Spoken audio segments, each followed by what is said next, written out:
एक धोखेबाज के साथ अपनी जिंदगी नहीं गुजार सकते। सबसे दूर हो गई मैं, आपसे भी दूर चली जाऊंगी। हाय हाय हाय हाय, मुझे तलाक चाहिए अभी और इसी वक्त। कौन है ये लोग? सो फाइनली अब दुआ को तलाक चाहिए। उसने तेरे लिए इतना कुछ किया, गटर से उठा के महल में बिठाया, निकाह करके तुझे इज्जत दी, तुझे प्यार दिया, तेरे साथ इतने अच्छे तरीके से चला, चाहे कुछ लम्हों के लिए ही सही, और तूने विदाउट गेटिंग एनी एक्सप्लेनेशन एकदम से ये डिसाइड कर लिया कि मुझे तलाक चाहिए। यहाँ से शुरू होती है दुआ की टॉक्सिसिटी एंड आई बिलीव कि अब ये बहुत ज़्यादा ड्रैग होगी। जस्ट एग्जैक्टली आपको देखने को मिला तेरे बिन ड्रामे के अंदर मीरब का कैरेक्टर। लेट्स सी कि कितना क्रिंज होता है और क्या कुछ ये आगे से डिमांड करती है। एक तो ऑलरेडी क्रिंज थी हमारी भाभी, वो क्या करेगी, दुआ क्या करेगी, दोनों औरतें मिलकर किस तरीके से सैंडविच बनाती हैं हमारे नौशेरवा को, आज इसके ऊपर डिस्कशन करने वाले हैं। लेकिन उससे पहले आप लोगों को बताना चाहूँगा कि पीके लग्जरीज पे समर सेल चल चुकी है। अगर आप लोग अपने घर में दुनिया के बेहतरीन लग्जरी डेकोर रखना चाहते हैं, वो भी 50% ऑफ पे, तो नीचे डिस्क्रिप्शन में और पेंट कमेंट में आपको लिंक मिल जाएगा।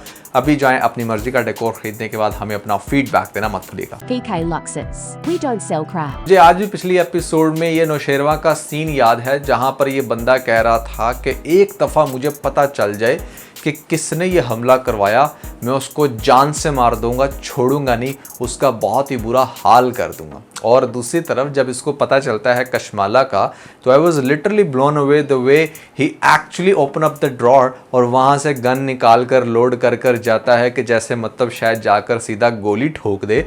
बंदा पूछे, गन निकाल के लोड करके गया तो घर में, और वहाँ पर जाके ऐसे बिल्ली बन के बात करता है, क्यों किया आपने ये सब, क्या चाहती थी आप, ये मेरी आखिरी आपको वार्निंग है, इसके बाद मैं भूल जाऊंगा कि आप मेरी भाभी। क्या बात है। बंदा पूछे, तू इतनी दूर से सिर्फ इसको ये कहने के लिए आया था, और वो गन क्यों तूने लोड की, कुछ तो तुझे यहाँ पर एग्रेशन दिखाना चाहिए था ना, कि आते सारी एकदम से होवर करता गन अपनी भाभी की तरफ।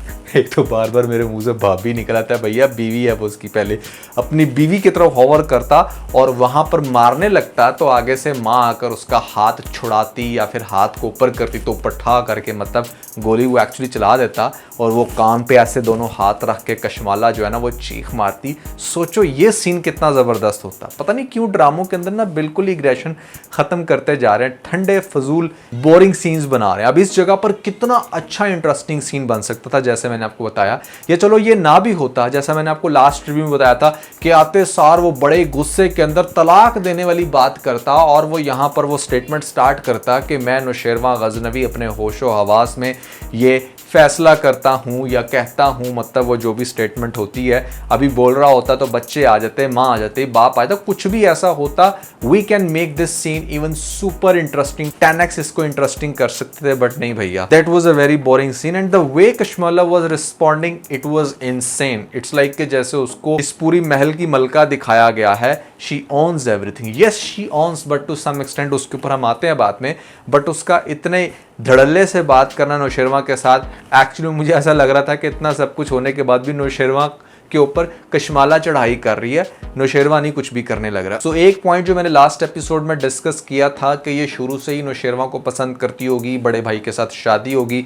बट सोचने वाली बात यह है कि बड़े भाई के साथ शादी होने के 2 बच्चों के बाद इसको ये ख्याल आया कि हाँ मैंने अब इसको मरवा देना है, और वो फिर नौशेरवा से मेरी शादी होगी। ये एक लंबी डिबेट है, अभी बहुत लंबा ड्रामा पड़ा है, करेंगे इसके ऊपर बात। बट एक और पॉइंट जो मुझे अब ज़्यादा खड़क रहा है लास्ट एपिसोड में, जो ये बात करती है कि भाई वो जो दौलत है, जो सारी जायदाद है, वो उसके नाम हो जाएगी, वो वहाँ पर मलका बनकर बैठ जाएगी। दैट मीन्स कि she is a very materialistic girl. और अगर आपको याद हो तो कहीं ना कहीं इसको इस बात का भी पता था, या ये जितना ज़्यादा इतना एटीट्यूड दिखाती है इस घर के अंदर, के उसके बड़े भाई की तरफ से जो उसको दौलत मिली है, वो घर में प्रॉपर्टी में हिस्सा, जिसकी वजह से भी वो काफ़ी स्ट्रॉन्ग पोजीशन पे है, और वो मज़ीद ज़्यादा अपने जो है ना यहाँ पर असर बनाना चाहती है इस पूरी हवेली में, ज़्यादा प्रॉपर्टी अपने नाम ऑन करके। और उसे पता है कि नौशेरवा के पास एक बहुत अच्छा चंक है। सो मे बी वो ये सब कुछ प्रॉपर्टी के लिए कर रही हो, पैसे के लिए कर रही हो, that is something we can definitely assume at this point. और अगर ऐसा है तो फिर लव तो गया कहीं तेल लेने, ये सारा कुछ दौलत के चक्करों में हो रहा है। आप लोग इससे कितना एग्री करते हो, डिसएग्री, कमेंट्स में ज़रूर बताइएगा। और बहुत सारे लोग मुझसे ये क्वेश्चन कर रहे थे कि भाई ये जो कशमाला के साथ हो रहा है क्या ये ठीक हो रहा है या नहीं, प्लीज इसके ऊपर जरूर बात कीजिएगा। देखिए, अंधे को भी नजर आ रहा है कि Kashmala is a super selfish girl in this scenario, कि यहाँ पर पहली बात तो ये है कि अगर वो इतनी ही ऑनेस्ट थी, क्योंकि आप किसी भी इंसान को तरह से मैयर करते हो कि हाँ अगर वो लव डिजर्व करता है तो वो कितना अच्छा ह्यूमन बीइंग है। किसी भी क्रूअल पर्सन को या फिर किसी भी स्टूपिड सेल्फिश इंसान को आप नहीं कहोगे कि हाँ यार वो सारा लव डिजर्व। सो कशमाला अपने हस्बैंड को लेकर क्यों नहीं सेंसिटिव, क्यों नहीं उसको उसके सीन्स दिखाए गए? अगर ऐसा होता कि हाँ वो अपने हस्बैंड से बहुत प्यार करती थी और फिर सम सर्कमस्टांसेस यहाँ पर उसकी शादी हो गई नौशेरवा के साथ और अब वो नौशेरवा के साथ बहुत अटैच्ड है, कुछ ऐसा दिखाते तो समझ में आता।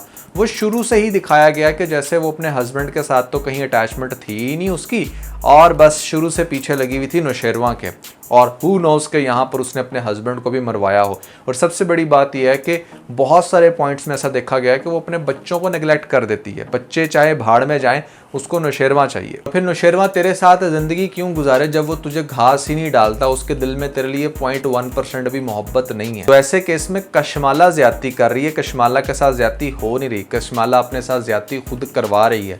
वो अपनी सेल्फ रिस्पेक्ट को बिल्कुल डस्टबिन में डाल रही है। वो ये समझ ही नहीं पा रही कि मैं एक ऐसे इंसान के पीछे पड़ी हूँ जिसका मेरा कोई जोड़ ही नहीं है। मतलब अगर देखा जाए, आप अज्यूम करो कशमाला का और यहाँ पर नौशेरवा का कोई कपल बनता है, आप उन्हें किसी भी एंड से हस्बैंड वाइफ कंसीडर कर सकते हो? Of course not. तो फिर कैसे यहाँ पर हम ये कहें कि हाँ जी कशमाला का कैरेक्टर बहुत अच्छा है? कशमाला का कैरेक्टर अच्छा नहीं है, और जो कुछ वो कर रही है वो उसके कैरेक्टर को मज़ीद यहाँ पर नेगेटिव बना देता है, जैसे कि दुआ के ऊपर अटैक। अब हम आते हैं दुआ के ऊपर। अब देखो, दुआ का मैंने शुरू में एक इंट्रो दिया कि आप कभी भी किसी इंसान की ना सारी जो उसने आपके लिए एफर्ट्स की हो या फिर आपका ख्याल रखा हो, एकदम से रद्द नहीं कर देना चाहिए just based on your assumption कि हाँ वो गलत होगा, या आपने एक फ़ोन कॉल की बेस के ऊपर ये डिसीजन भी ले लिया कि हाँ आपको तलाक चाहिए। ये किसी भी औरत की सबसे घटिया तरीन शख्सियत होती है कि वो किसी छोटी सी बात पर तलाक मांगे। तलाक आपका एक बहुत ही एक्सट्रीम पॉइंट होना चाहिए, एक ऐसा पॉइंट जहाँ पर आपको लगे कि बस अब पानी जो है ना वो सर के ऊपर से गुजर गया। एक तो मतलब हमारे ड्रामों के अंदर औरतों को बड़ा रिलीजियस भी दिखाया गया है, फिर एक तरफ से वो बिल्कुल इस चीज़ को नेगलेक्ट कर देती हैं कि भैया उसी रिलीजन ने मर्द को 4 शादियों की इजाज़त भी दी है। और अगर मैं इस चीज़ के ऊपर डिस्कशन करूं तो वो काफ़ी लंबी हो जाएगी और आउट ऑफ द बॉक्स भी हो जाएगी, जो मैं नहीं चाहता। बट पॉइंट इज़ कि आपको थोड़ा सा तो हौसला करना चाहिए ना, समझना चाहिए। You need to talk and that is very important in real life as well. Religion की सिर्फ वो वाली चीज़ें ना पकड़ लिया करो जो आपको बड़ी मीठी लगे, मतलब मीठा मीठा हप हप कड़वा कड़वा थू, हर चीज़ को अंडरस्टैंड करो। अब यहाँ पर नौशेरवा कह गया है अपने बाप को कि भैया ऐसे में वो कुछ सोचें, हमारी जो कशमाला है उसके लिए कोई रिश्ता ढूंढे। अरे भैया रिश्ता तो वो तब ढूंढेगा ना जब तू पहले उसको डिवोर्स देगा। पहले तो उसको डिवोर्स दे, फिर वो इद्दत में जाएगी, और फिर इद्दत के बाद हाँ ठीक है उसका जो भी सोचना है वो अपना खुद सोचेगी। वो कोई छोटी सी नन्ही मुन्नी काकी तो है नहीं, और जितनी उसके पास दौलत है उसके बड़े भाई की वजह से डेफिनेटली यहाँ पर she can definitely think better for her future, अगर वो खुद क्रिंज ना हो या फिर वो अपना फ्यूचर चेंज करना ना चाहे। पहला पॉइंट तो ये है कि जो दुआ ने डिमांड किया यहाँ पर तलाक की, तो हो सकता है कि नौशेरवा उसको ये कहे कि उसकी ज़ात को तसल्ली देने के लिए वो ये कर सकता है कि वो कशमाला को तलाक दे दे, क्योंकि अगर उसको ऐसा लग रहा है कि हाँ कशमाला उसकी पहली बेगम है तो वो उसको डिवोर्स दे देगा। और जो दुआ नहीं चाहेगी कि उसकी वजह से किसी और को तलाक हो, वो ये भी नहीं चाहती और वो उसके साथ अब रहना भी नहीं चाहती। वो पता नहीं क्या चाहती है, ये अब मतलब उसको ही पता हो। तो दुआ अब काफ़ी ज़्यादा तंग करेगी, डिवोर्स की डिमांड करेगी, और फिर यहाँ पर जो उसका पहला ही तीर इतना निशाने पे लगा है, सोचो कि कशमाला आगे से यह वार बार बार करेगी। अब वो मीठी छुरी बन जाएगी। एक तरफ से वो ये कहेगी कि ठीक है अपना नाम मेरे नाम से लग मत करो, और दूसरी तरफ वो अंदरूने खाना यहाँ पर बार बार टीज़ करेगी, तंग करेगी हमारी दुआ को, और उसे मजबूर करेगी कि वो सारी स्टूपिड हरकतें करे जो नौशेरवा की लाइफ में बिल्कुल भी सुकून ना आने दे। और दूसरी बात यह है कि हमारी ये जो दुआ है ना, इसको भी इसकी फैमिली यानी कि इसकी सिस्टर की तरफ से भी इंटरप्ट किया जाएगा। उसका आगे से जो ब्रदर इन लॉ हब बन चुका है वो उसको काफ़ी तंग करेगा, और भी बहुत सारी चीज़ें आपको इस ड्रामे के अंदर दिखाई जाएंगी, जिसके चलते दुआ भी पागलों वाली हरकतें करेगी। और इन दोनों के दरमियान में, बल्कि इन चारों पांचों के दरमियान में नौशेरवा को बहुत बुरे तरीके से डिस्टर्ब होते हुए दिखाया जाएगा। And that this drama is all about. काफ़ी इंटरेस्टिंग हो रहा है अब, और इतना सारा कंटेंट है इस ड्रामे के अंदर, मतलब डेली आपको देखने को मिलता है एक छोटा सा चंक। और मैं समझता हूँ कि आई थिंक ड्रामा वीक में 1-2 दफ़ा ही लगना चाहिए, लेकिन एपिसोड काफ़ी हेल्दी होनी चाहिए। लेकिन क्या करें भैया, अब इस चैनल के पास इस टाइम स्लॉट के अंदर कुछ और दिखाने के लिए ना हो तो फिर यही दिखाएंगे ना। खैर, दैट्स एवरीथिंग अबाउट जानिसार। कैसी लगी आपको लेटेस्ट एपिसोड, आपने कमेंट्स में ज़रूर बताना है। इसके अलावा अगर आप लोगों ने मेरा ये वाला रिव्यू नहीं देखा तो ऊपर आपको लिंक मिल जाएगा, जल्दी इस लिंक पर क्लिक करके वीडियो देख के अपना फीडबैक मुझे ज़रूर दीजिएगा।